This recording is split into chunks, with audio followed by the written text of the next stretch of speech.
राजस्थान के दौसा से आ रही खबर ये है कि यहां बोरवेल में गिरी 2 साल की बच्ची नीरू को बचाने के लिए रेस्क्यू ऑपरेशन लगातार जारी है। ये ऑपरेशन पिछले 12 घंटे से चल रहा है। नीरू बुधवार शाम 5 बजे खेलते समय बोरवेल में गिर गई। मौके पर दौसा जिले के उच्च अधिकारी भी मौजूद हैं और स्थिति की निगरानी कर रहे हैं।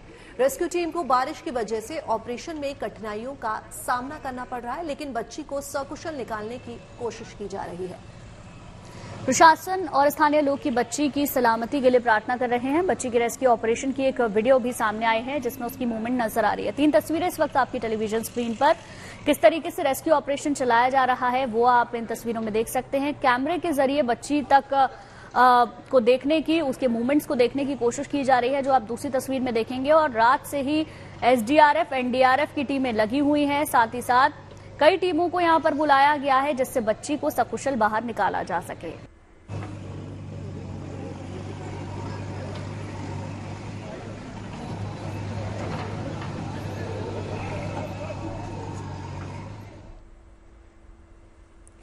देखिए, दौसा में बीती रात से युद्ध स्तर पर एक बच्ची की जान बचाने के लिए युद्ध स्तर पर रेस्क्यू जारी है। यहां एक 2.5 साल की बच्ची बीती रात खेलते हुए अचानक बोरवेल में गिर गई। इस खबर के बाद तुरंत एसडीआरएफ और एनडीआरएफ को इन्फॉर्म किया गया और फिर शुरू हुआ मिशन जिंदगी। रात को बड़ी बड़ी लाइटों की रोशनी में खुदाई करने वाली कई मशीनों के जरिए बचाव अभियान चलाया गया। लगभग पूरी रात अलग अलग जगहों से मशीनों से खुदाई की गई और ये काम अभी भी जारी है। मकसद यही है कि 2.5 साल की मासूम को सुरक्षित बाहर निकाला जा सके।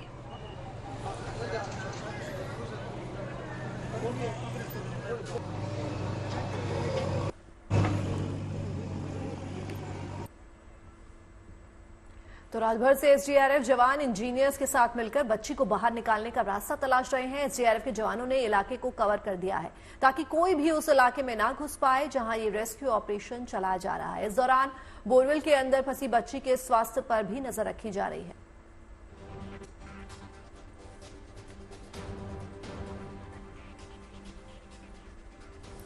सभी लोग यही दुआ कर रहे हैं कि इस मासूम बच्ची को किसी तरह से सुरक्षित बाहर निकाल लिया जाए। इस बीच कैमरों के जरिए बोरवेल में फंसी बच्ची की मॉनिटरिंग की जा रही है।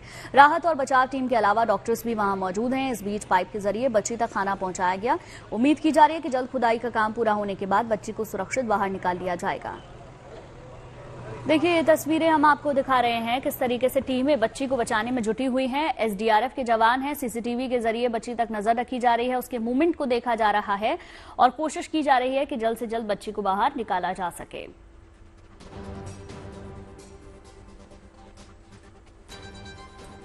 देखिए, राजस्थान के दौसा की ये खबर, जहां रात से ही एक बच्ची बोरवेल में गिर गई जिसको निकालने के लिए तमाम कोशिशें की जा रही हैं।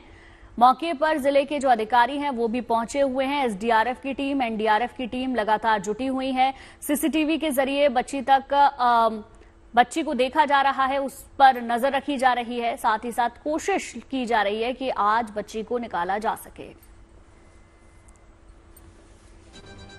बच्चे के पास हमने ऑक्सीजन सप्लाई के लिए जो है मेडिकल की टीम हमारे यहाँ पर आ गई थी और बच्चे को हम खाना देने का भी प्रयास कर रहे हैं। कितने तक खुदाई हो चुकी है?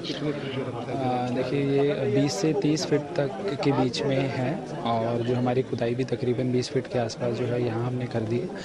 वर्तमान में एसडीआरएफ, एनडीआरएफ की टीम है जो कि रेस्क्यू के प्रयास कर रही है।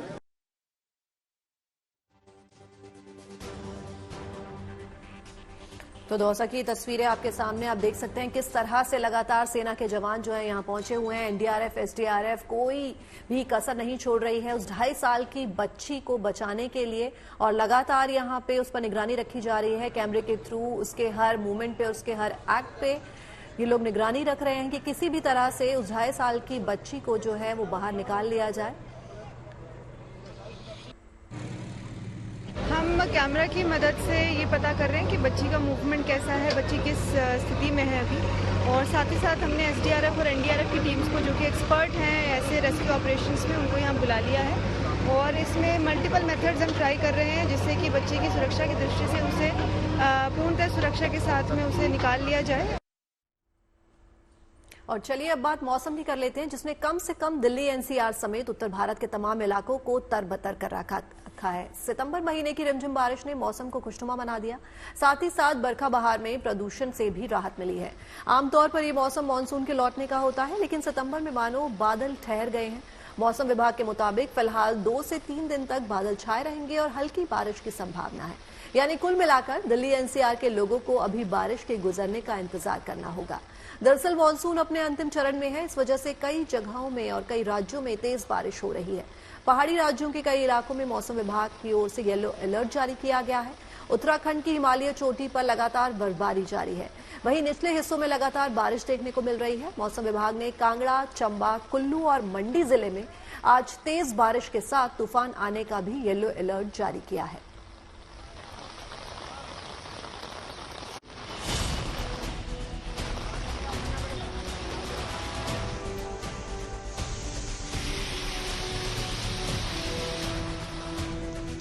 सितंबर के महीने में मानसून के तेवर दिल्ली से लेकर उत्तर भारत के कई राज्यों में एक जैसे ही नजर आ रहे हैं। मैदानी इलाकों में इस बार बारिश और बाढ़ ने जनजीवन को खासा प्रभावित किया है। पिछले कुछ दिनों में देश की राजधानी दिल्ली के अलग अलग इलाकों में कुछ ही देर की झमाझम बारिश ने शहर की रफ्तार पर ब्रेक लगा दी। हालांकि इस बारिश की वजह से लोगों को उमस भरी गर्मी से राहत भी मिली। मौसम विभाग का अनुमान है कि अगले कुछ दिन दिल्ली और आसपास के इलाकों में मौसम का मिजाज ऐसा ही रहने वाला है। ये जो रेनफॉल एक्टिविटी हो रही है उसका रीजन क्या है कि एक वेल मार्क लो प्रेशर जो पहले डिप्रेशन था और आज सुबह वेल मार्क लो प्रेशर बना है, जो उसकी पोजीशन है ये northern part of Madhya Pradesh, उसके प्रभाव से कल भी रेनफॉल एक्टिविटी रहा। उसके साथ अगर आप एडजॉइनिंग एरिया की बात करें, उत्तर प्रदेश, वेस्ट उत्तर प्रदेश, वहाँ वेरी हैवी से ज्यादा रेनफॉल रहा, 12 सेंटीमीटर से ज्यादा रहा। मध्य प्रदेश में भी रेनफॉल एक्टिविटी रहा। एनसीआर दिल्ली में भी लाइट टू मॉडरेट रहा। तो इसके प्रभाव से हमारा अनुमान यह है कि एनसीआर दिल्ली में आज भी लाइट टू मॉडरेट रेनफॉल रहने का पूरा हमारा अनुमान है। ऐसा माना जाता है कि सितंबर में मानसून की वापसी हो जाती है, लेकिन जिस तरह सितंबर में मानसून ने रफ्तार पकड़ी है उससे तो लगता है कि अक्टूबर के पहले हफ्ते तक बारिश का सिलसिला जारी रहेगा। गिरता पारा ठंड का एहसास करा रहा है, यानी दिल्ली में पहाड़ों वाली ठंड महसूस की जा सकती है। हालांकि बारिश की वजह से जलभराव जैसी दुश्वारियां भी हैं, इसीलिए यहाँ ये समझना भी जरूरी है कि कैसे सितंबर के महीने में खासकर दिल्ली वाले नवंबर का एहसास ले रहे हैं। दरअसल राजधानी दिल्ली का तापमान इन दिनों अधिकतम 28 डिग्री के करीब है, जो सामान्य से 6 डिग्री कम दर्ज हुआ है। इस वजह से राजधानी का मौसम खुशनुमा बना हुआ है।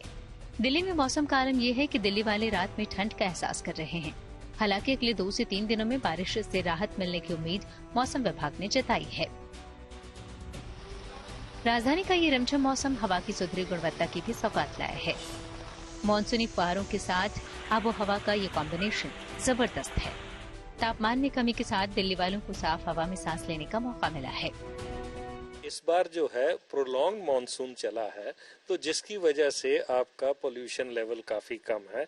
हमें कुदरत का शुक्रिया अदा करना पड़ेगा कि कुदरत ने हमें पोल्यूशन से बचाए रखा, और ये शायद ज्यादा देर चलने वाला नहीं है। हमने यूरो 6 पेट्रोल शुरू कर दिया, हमने यूरो 6 कारें शुरू कर दी, ठीक है।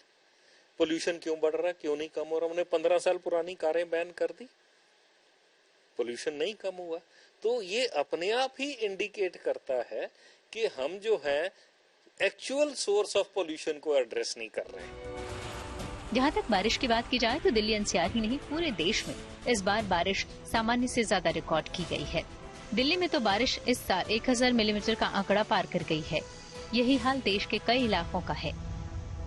मौसम इसी तरीके से जो है वो सुहाना रहने वाला है आने वाले 2 से 3 दिनों तक। अगर मैं दिल्ली की बात करूं तो दिल्ली में येलो अलर्ट फिलहाल आईएमडी ने जारी किया है, लेकिन अगर अन्य राज्यों की बात करूं तो यूपी, एमपी, आपका राजस्थान, गुजरात, इन सभी राज्यों में जो है फिलहाल ऑरेंज अलर्ट जारी है। वहां पे भी बारिश का जो है लगातार इसी तरीके से अनुमान लगाया जा रहा है। और अगर पहाड़ी राज्यों की मैं बात करूं तो पहाड़ी राज्यों में उत्तराखंड एक ऐसा राज्य है जहां पर भारी बारिश का जो है अनुमान है। फिलहाल राहत की खबर सभी राज्यों के लिए ये कि इसी तरीके से जो बारिश है वो रुक कर होगी और लोगों को राहत मिलेगी।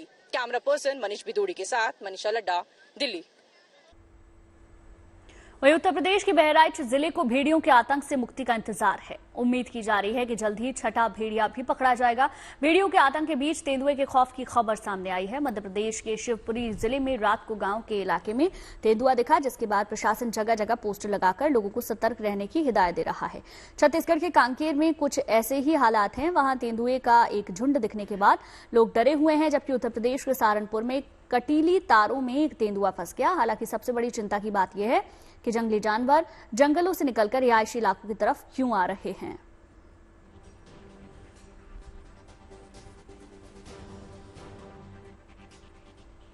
तो भेड़ियों के खौफ से लोगों को निजात दिलाने के लिए वन विभाग लगातार जुटा हुआ है। अलग अलग तरह के प्लान पर काम किए जा रहे हैं। इस बीच बहराइच से एक वीडियो सामने आया है, जिसमें कुछ लोग खेतों में भेड़िया के दिखने के बाद उन्हें खदेड़ते हुए नजर आ रहे हैं।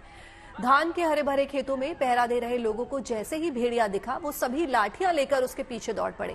हमला होता तो देख भेड़िया जो है अपनी जान बचाकर वहां से दुम दबाकर भागता दिखा। बताया गया है कि इस दौरान उस भेड़िए ने एक गाय और बकरी को अपना शिकार बनाया। भेड़ियों के खौफ के बीच स्थानीय विधायक अपने साथियों के साथ इलाके का दौरा कर रहे हैं। वो लोगों से मुलाकात कर उन्हें सतर्क करते भी दिख रहे हैं।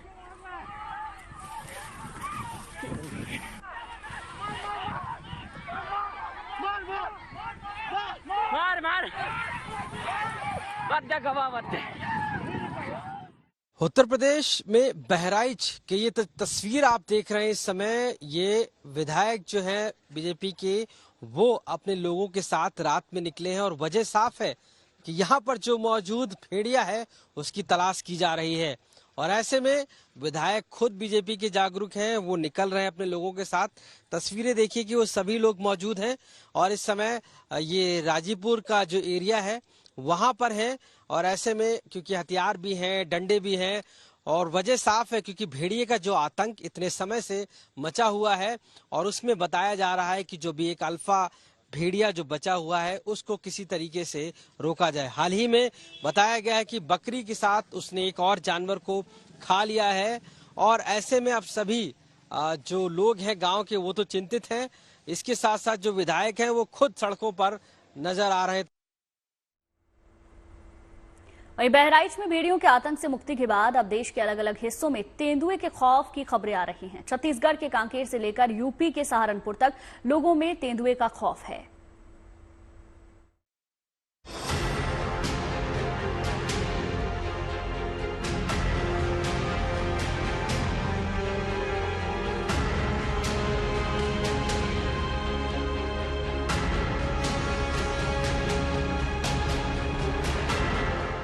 जंगली जानवर जंगलों में ही रहें तो अच्छा है, रिहायशी इलाकों में आ जाएं तो खौफ पैदा कर देते हैं।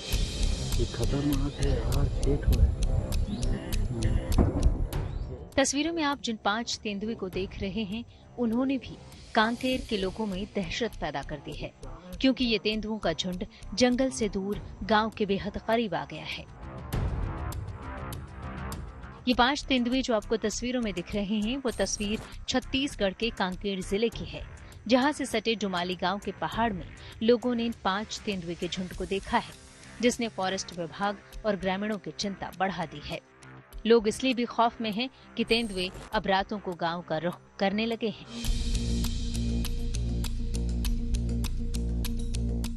तेंदुए का खौफ मध्य प्रदेश के शिवपुरी में भी है। यहाँ भी लोगों का दावा है कि तेंदुए रात को गांव में घूम रहे हैं। दरअसल शिवपुरी की आदिवासी बस्ती लुधावली यहाँ के माधव राष्ट्रीय उद्यान की सीमा से सटा है और यहाँ कोई दीवार भी नहीं है। ऐसे में यहाँ के लोगों का दावा है कि उन्होंने गांव में तेंदुए को देखा है, जिससे लोग खौफ में हैं। हालांकि लोगों की शिकायत के बाद वन विभाग ने संज्ञान लिया है और दीवारों पर पोस्टर लगाकर लोगों से सावधानी बरतने की अपील कर रहा है। हवाई पट्टी के नजदीक जो है शहरी क्षेत्र में तेंदुओं को लोगों को द्वारा लगातार देखा जा रहा था, ऐसी सूचना मिल रही थी। तो संचालक महोदय द्वारा, उप संचालक महोदय द्वारा निर्देश दिए गए कि इस प्रकार की घटना हो रही है, उसके संबंध में लोगों को सूचना देकर किस प्रकार से तेंदुए से और तेंदुए को दोनों तरीके से सुरक्षा रखते हुए सावधानियां बरती जाएं, उसके संबंध में जो है पर्चे चिपकाए गए थे। हालांकि गांव के लोग वन विभाग की इस कार्रवाई को नाकाफी बता रहे हैं। और रोज ही ना परेशान कर रहे हैं साहब, तो वन विभाग ने जो पर्चे चिपकाए हैं, तो इससे आपको क्या लगता है? कुछ नहीं लगता, जो पर्चों से थोड़ी भग जाएगा वो। पर्चे से भग जाता तो फिर आदमी परेशान क्यों होता? रोज हवाई पट्टी में आ रहा है, ऐसा कोई सा दिन नहीं है। दिमाग की आवक है। तो आपके बच्चे खेलते रहते हैं यहाँ पे, बच्चे की सुरक्षा के लिए क्या इंतजाम किए हैं वन विभाग ने? वन विभाग ने कुछ नहीं किया। कुछ नहीं किया। यहाँ पे पर्चे वर्चे चिपकाए हैं वन विभाग ने, तो उससे क्या हुआ है? कुछ लाभ नहीं हुआ। कुछ लाभ नहीं। तेंदुआ यूपी के सहारनपुर में भी दिखा। हालांकि वो जख्मी और लाचार था, लेकिन गांव में तेंदुए का होना ही लोगों को खौफ और आशंका से भर गया। दरअसल वन विभाग के मुताबिक शिवालिक जंगल से सटे यहाँ के शेरपुर पेलो गांव में एक खेत से गुजरते हुए तेंदुआ बाढ़ में फंस गया। लोगों ने देखा तो दहशत में आ गए। हालांकि बाद में वन विभाग की मदद से उसका रेस्क्यू किया गया। तो तुरंत स्टाफ ने वहां जाकर इसमें मतलब समस्त हम लोगों को पहले सूचना दी और वहां से सारे ही गांव वालों को बाहर साइड हटा के उसकी घेराबंदी की, ताकि कोई जान मान की वहां हानि ना हो और ना ही उस जानवर की कोई हानि हो। उसके बाद हम लोगों ने उच्च अधिकारियों को सूचना देके तुरंत उसकी आगे रेस्क्यू करने की कार्रवाई करी। उसको रेस्क्यू करके उसका तार उसके हाथ में बहुत फ्रंट वाले लेफ्ट पॉ में बहुत बुरे से फंसा हुआ था, तो उसकी तार काट के उसको हम लोगों ने सक्सेसफुली सहारनपुर डिवीजन और शिवालिक डिवीजन के स्टाफ के साथ मिलके हमने इसको सक्सेसफुली सभी लोगों ने उसको रेस्क्यू कर लिया है। हाल ही में यूपी के बहराइच में लोगों ने लंबे समय तक भेड़ियों का आतंक झेला है और अब अलग अलग हिस्सों से तेंदुए से खौफ की तस्वीरें आ रही हैं, जो लोगों की चिंता बढ़ा रही है। शिवपुरी से प्रमोद भार्गव के साथ सहारनपुर से Rahul Kumar, good news today. अब बात भारत के मिशन अंतरिक्ष कर लेते हैं। कल केंद्रीय कैबिनेट ने चंद्रयान 4 मिशन को मंजूरी दे दी है। इसका उद्देश्य स्पेसक्राफ्ट को चांद पर उतारना और सैंपल कलेक्ट कर धरती पर लौटना है। कैबिनेट ने वीनस ऑर्बिटर मिशन और भारतीय अंतरिक्ष स्टेशन की स्थापना को भी मंजूरी दी है। तीनों मिशन साल 2028 तक लॉन्च करने की योजना है। अब वो दिन दूर नहीं जब भारत चांद और मंगल के बाद शुक्र ग्रह पर भी अपना परचम लहरा देगा। 3 तस्वीर आपकी टीवी स्क्रीन पर, और ये तस्वीरें बता रही हैं कि अंतरिक्ष में छाने की भारत की तैयारी कितनी जबरदस्त है। तो आप देख सकते हैं कि 2028 में ये जो है लॉन्च होने वाला है, और अब वो दिन दूर नहीं जब भारत चांद और मंगल के बाद शुक्र ग्रह पर भी अपना परचम लहराएगा।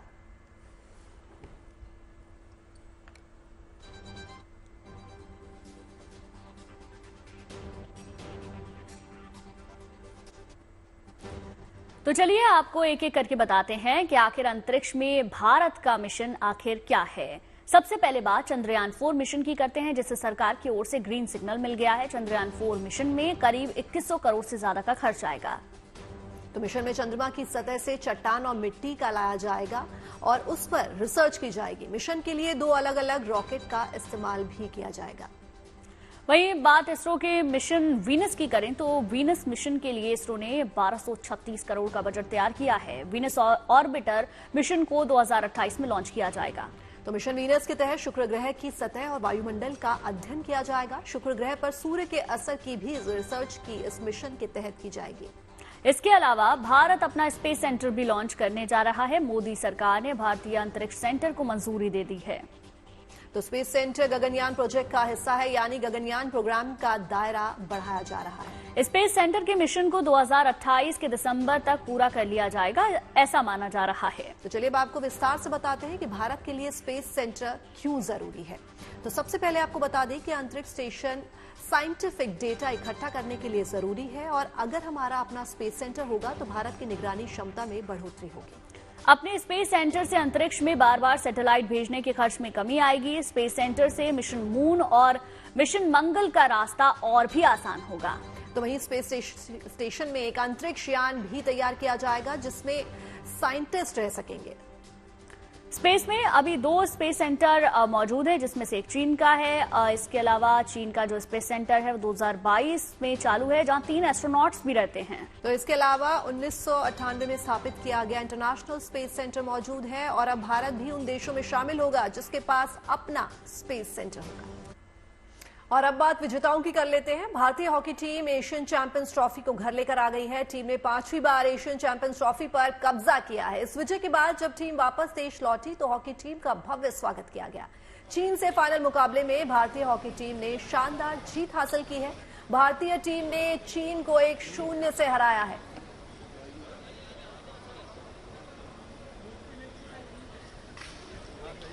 तो एशियन चैंपियंस ट्रॉफी पर भारत ने कब्जा पा लिया। इस वजह के बाद जब टीम वापस देश लौटी तो हॉकी टीम का एयरपोर्ट पर ग्रैंड और भव्य स्वागत किया गया। सभी जो है एयरपोर्ट पर मौजूद थे, चाहे वो फैमिली हो चाहे वो फैंस हो। और चीन से फाइनल मुकाबले में भारतीय हॉकी टीम ने शानदार जीत हासिल की है। भारतीय टीम ने चीन को 1-0 से हराया था।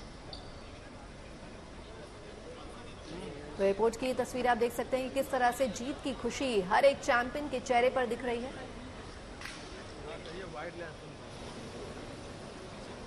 ओवरऑल बहुत अच्छा रहा हमारा टूर्नामेंट, और क्योंकि इम्पोर्टेंट था हमारे लिए, और ओलंपिक के बाद ब्रेक कम थी एंड थोड़े यंगस्टर के साथ टूर्नामेंट में जाना और जीतना बहुत बड़ी बात है हमारे लिए।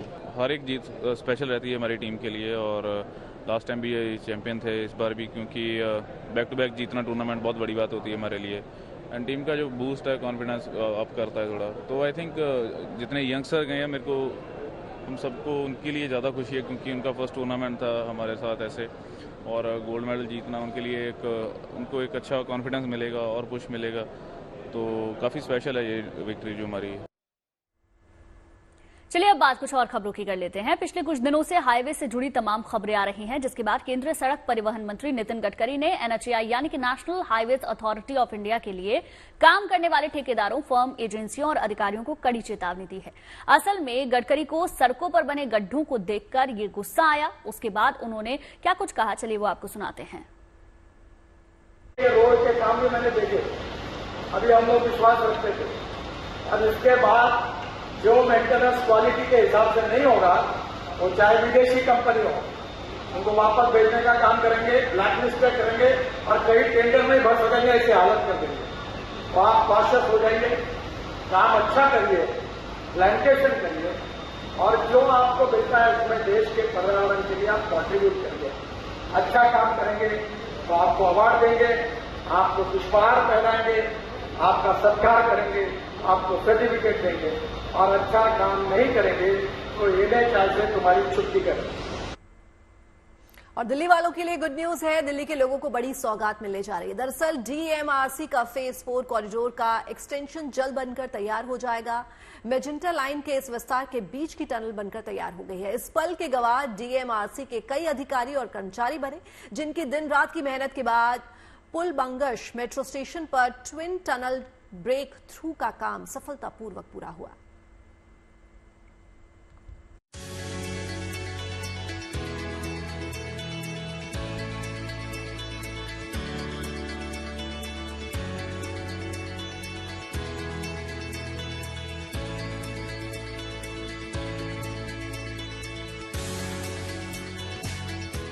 इस शानदार ट्विन टनल ब्रेक थ्रू के साथ दिल्ली मेट्रो रेल कॉर्पोरेशन ने मेट्रो फेज 4 के विस्तार में एक शानदार मुकाम हासिल कर लिया है। DMRC के इन कर्मचारियों के चेहरे पर तैरती ये खुशी इस बात का सबूत है कि ये ब्रेक थ्रू कितना अहम था। 3 किलोमीटर का ये ट्विन टनल इस फेज का सबसे लंबा हिस्सा था। इस काम में भूमि और सृष्टि नाम की 2 टनल बोरिंग मशीनों की मदद ली गई। ब्रेक थ्रू के दौरान पुलबंगश मेट्रो स्टेशन पर ये दोनों मशीनें एक साथ उभर कर आईं। इसी के साथ डेरावाल नगर और पुलबंगश की कनेक्टिविटी पूरी हुई, जो जनकपुरी वेस्ट और RK आश्रम कॉरिडोर पर फेज 4 का विस्तार है। ये कॉरिडोर मेजेंटा लाइन का विस्तार है, जो लगभग 3 किलोमीटर लंबा भूमिगत सेक्शन है।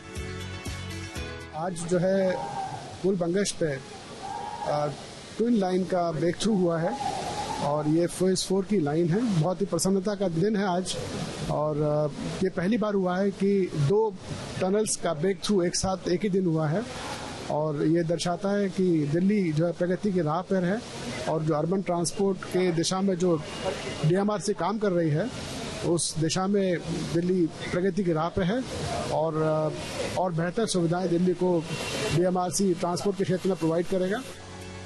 ये पल DMRC के तमाम अधिकारियों, इंजीनियर और कर्मचारियों के लिए भी बेहद खास रहा। ये उनके लिए गर्व का पल था। ऐसे में वहां जमकर नारे लगाए गए।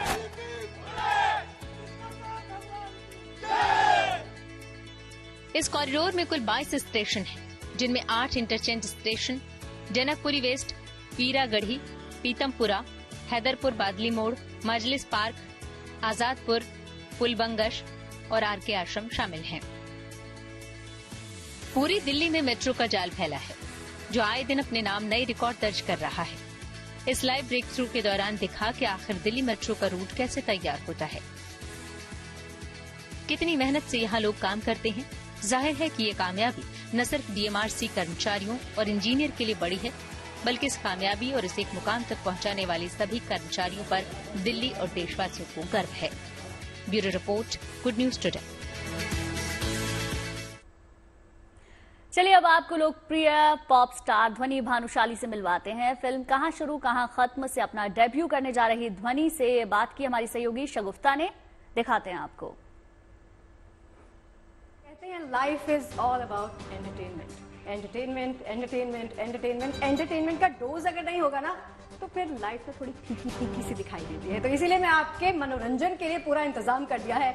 हमारे साथ कहाँ शुरू कहाँ खत्म, ये लाइफ का भी मंत्रा वैसे होता है, लेकिन ये मंत्रा नहीं है। यहाँ पर एक फिल्म आ रही है, फिल्म की पूरी स्टार कास्ट इस वक्त मेरे साथ बैठी है। आप जरा कैमरा के जरिए दिखा सकते हैं। मेरे साथ है ध्वनि भानुशाली, बहुत बहुत स्वागत है आपका। सौरभ दास गुप्ता मेरे साथ है, आशिम गुलाटी मेरे साथ है, और साथ ही साथ मेरे साथ है लक्ष्मण उतेकर। बहुत बहुत स्वागत है आप सभी का।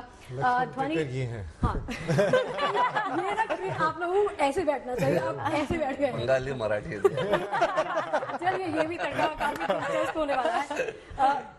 कहाँ शुरू कहाँ खत्म, ये कहानी क्या कहती है, कहाँ जाती है? How interesting is your character? Mira's character is very interesting, but it's also very regular. It's a character of a regular girl who is trying to live her life, is trying to have free will, and that's why अगर आप trailer देखेंगी तो उसमें उसने कहा है कि मैं घर से भाग गई क्योंकि मेरे पापा ने मुझसे पूछा नहीं शादी फिक्स करने से पहले। तो हमें फनी लगता है बट फनी है नहीं। आजकल ये फनी लगता है, फनी लगता है पर फनी नहीं है। कितना स्ट्रॉन्ग मुद्दा है ना, आप देखिए, थिंक अबाउट इट, कि मुझे पूछा ही नहीं कि मेरी विल क्या है, अगर मुझे शादी करनी है कि नहीं करनी है, मर्जी नहीं पूछी। तो उसी वजह से वो अपने घर से भाग जाती है, और कैसे उसकी मुलाकात क्रिश से होती है, और उसके घर जब वो जाती है तो क्या देखती है, उसका चेंज होता है, पूरा जो थिंकिंग है, पर्सपेक्टिव चेंज होता है, सोच चेंज होती है कि यार ऐसा भी होता है। यू नो जो करता धरता है, जिनके जहन में आइडिया आया, उनसे पूछते हैं कि आया कैसे, कहाँ से आया ये आइडिया, कहाँ शुरू कहाँ खत्म। लाइफ के बारे में भी कहते हैं ना, बहुत सारी चीज़ों के बारे में कहते हैं कि ये चीज़ यहाँ से शुरू होगी, यहाँ पर खत्म होगी, बीच में बहुत सारे स्ट्रगल्स आएंगे, बहुत सारे फेज आएंगे। तो ऐसा ही है कुछ?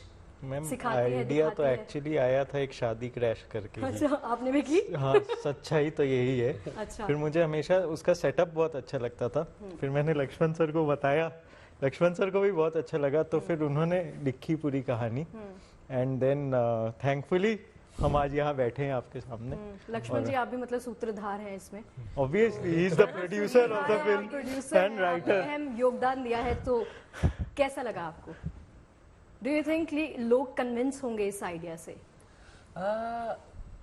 लोगों को कन्विंस नहीं करना है इस आइडिया से, लोगों का मनोरंजन करना है। अच्छा, एंटरटेनमेंट करना है, क्योंकि हम ही इस इंडस्ट्री में इसलिए क्योंकि हमें कोई सीख नहीं देनी, कुछ सिखाना नहीं। This film is out and out hilarious fun ride. Okay, आप सब कुछ भूल के जाइए बस देखने के लिए, बस देखने के लिए जाइए, आपको फिल्म एंजॉय करनी है। It's a beautiful clash of two different contrast culture.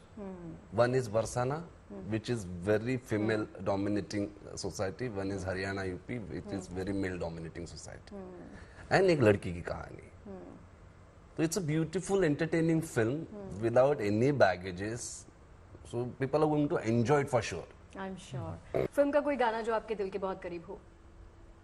सहरा, और इसका टाइटल ट्रैक अजीब दास्तां है ये। कहाँ अच्छा, कोई भी सिंगर अगर आ जाता है तो गाए बिना तो जाता नहीं हमारे स्टूडियो से, तो मैं टाइटल ट्रैक ही गा देती हूँ। हाँ प्लीज।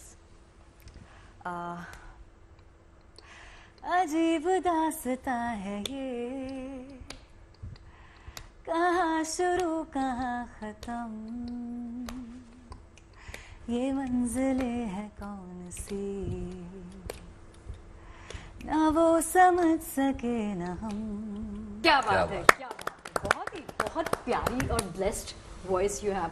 लास्ट में ना वो गाना याद आ गया, just chill chill just chill chill कीजिए और ये मूवी देखिए, क्योंकि मसाला मूवी है, एंटरटेनिंग मूवी है, फुल ऑन डोज आपको मिलेगा इसमें एंटरटेनमेंट का। और क्या चाहिए यार।